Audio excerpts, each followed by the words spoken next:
we should be sorry for that. You're in Canada. Hey, Dad. Speak English. Take a picture. Dad, look at this. Take 5 of them. I'll pay you $50 for that picture. Learn Where's your FaceTime? Look at this. Learn English. Look at this. Look at this. Learn English. Learn English, por favor. I know how to speak English. Dad, speak it. Yes. What do you want to say? I want to say, What? please speak English, you gorgeous. I know how to speak English. No, it's fine, baby. We're good. We're here. You know this? Huh? We're just walking around here and she just came in. I'm in a mood. Yeah. We're not minding you. Please call the FaceTime. cops. I can't even see your face. Girl, we're just minding our business. Please call the cops. I'll give you $50 to call the cops right now. You don't belong in our country. Look at that. Damn shame. And I have more video. There's a little girl crying because of the racism and bigotry of this Karen. One of the saddest things you'll see. Here it is. Take some FaceTime. Take some FaceTime. It's already crying. She's a gorgeous girl, and this is your fault. No, that's okay. Are you kidding me right now? Stay away from us, okay? You just hurt your own child. Stay away from us. What is wrong with you? Can't even speak English. Look at that. Here's the Child's crying. baby, it's fine. Stop it, it's okay. The child's crying. You keep following us. That's okay. Never in my life I experienced that, bro. This is why we fight, right? We fight against racism. We expose racist people. We're adults. We have a different kind of skin because of the pressures we've had to overcome. We want to make sure that children inherit a better world, right? Did you hear the terror in that child's voice? What happened to her because of that racist woman was so foreign to her understanding. It was so out of the norm for this child. Even though she was around her mother and her family, she felt vulnerable. She felt unprotected. She was scared. That's what racism will do, and it shapes people. It restricts them. It makes them feel less than. It makes them shrink. We want to make sure that that little girl and anyone else who has faced this kind of racism, especially if you are a child, not only are you empowered, you are strong, you are capable, you are enough. The individuals who say otherwise, they are the ones showing how small they are.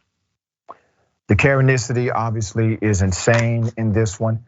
According to the background, this happened in Canada, okay? This happened in Canada. And this was started because a family is speaking a language that the Karen does not understand. And this Karen says, you must speak English here. There's an entire research study, a lot of literature that's connected to how when people use language, when they say something like, you need to speak English.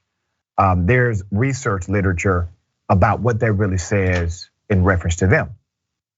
That they feel as if the power structure should center around not only who they are, but also how they express themselves. And if you express yourself in a way that's different, then they look at your status differently. There's some people who believe if an individual, if they cannot understand English as well, that somehow that makes them dumb.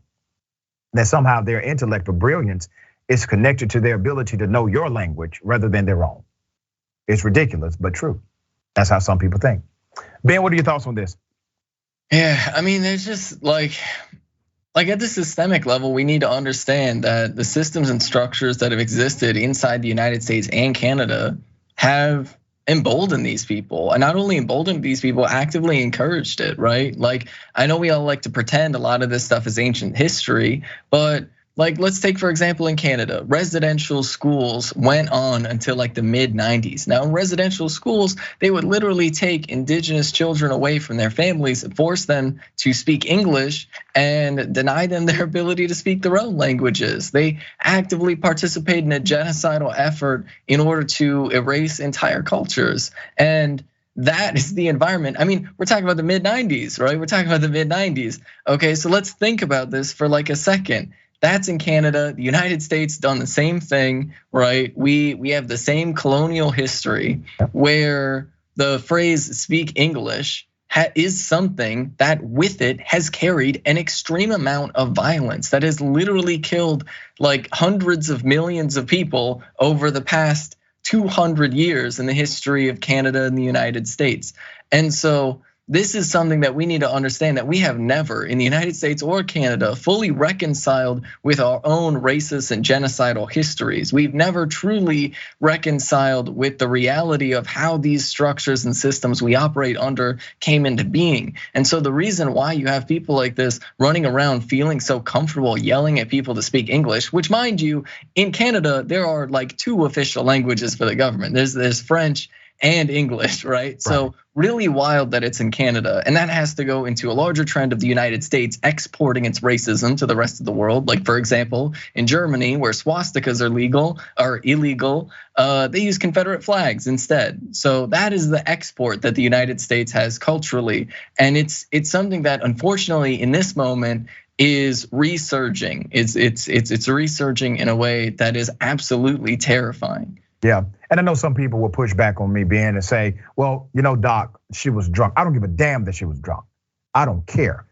Being drunk does not make you racist. Being drunk only eliminates the barriers that you normally would have from expressing yourself. But it's absolutely what you feel, it's what you believe. And sometimes that liquid courage gave you what was needed for you to say it out loud, but it's inside of you. I'm glad it got exposed. All right, don't give a damn that she was drunk.